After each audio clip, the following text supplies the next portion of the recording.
So, another one for you, Babster. Yes, Fix It Felix Jr. Sorry. So there's a little bit of a write-up here. Felix Jr., a Commodore 64 hit from 2020, gets a special update. So it's not even a genuine thing. It's just like it's come through there.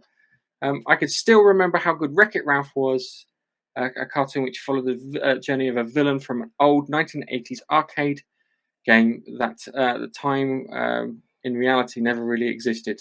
Well, not until the real online version, a mobile-based version, a homebrew Sega Genesis emulated version, a Commodore Amiga, oh my god, C64 version, they're really hammering down all the bits there, came out anyway. So it looks, so if I understand this right, Webster, Fix It Felix didn't exist. Yeah.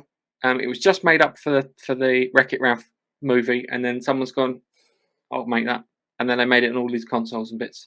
Yeah, I understood that. Yeah, pretty much. Okay. If you want to click on the, there we go.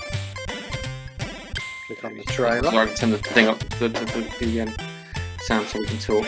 So yes, let's forward it into the actual game part there. So yeah, it's 1982. Oh, I bet that's a birth year. So tell me about it. Well, it's a Commodore 64 game. Fix It Felix. I haven't played it yet. Oh, okay.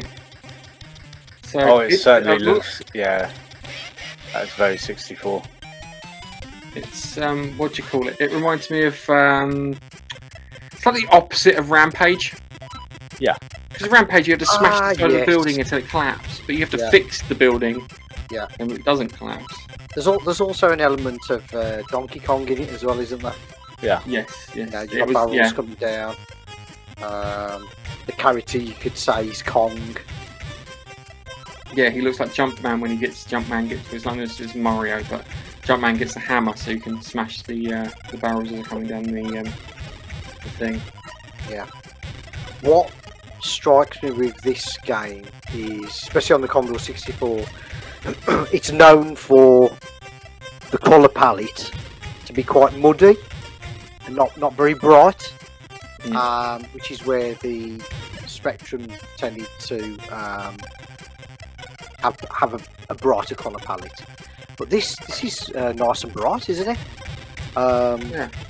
I mean, the Amstrad never had any graphics, so. Oh, hang on a second. Hold on a second. We're talking about the popular ZX Spectrum with rubber keys. Yeah? That didn't have a palette. That was like 4 colours. No, we don't. One of them was black. But yeah, it looks cool. It looks cool. Have they got the drinking game in it? That's the next one. Need to see if they got the drinking thing where he goes to the bar. Nope. What's that bit? It's a bit so fixes it. No. Just seeing if they got. Just scrubbing through it, see if I can find it. No, there's no drinking game. No, that's the bit where he fixes the whole place and he chucks him off the roof. Yeah. No, what's so cool about this is you look at this and it just looks like an old arcade game. It doesn't look like it's a conversion of an arcade game. Mm. Yeah, it's super well polished. Yeah, it looks quite responsive in comparison because when you tend to get the conversions, they don't tend to be as responsive as this. It was the equivalent of frame rate in first-person shooters. Yeah. So yeah, because it was always that kind of. Even though it's not, this is like 4 frames a bloody second in comparison to what we have today. Yeah, it's. But again, it's interesting. It's so cool that these old 8-bit machines are getting the game treatment. Yes, it's we'll have to keep an eye out for more of these things. I have to sort out to see if I can get an emulator for some of these bits because I've got the old games consoles and bits, and I've got some homebrew stuff. So I've got like the Atari 2600 version of Halo. Have you ever seen that? I saw I saw the mock-up version of a cartridge that somebody had done. Yeah. Yes. Okay. Game over.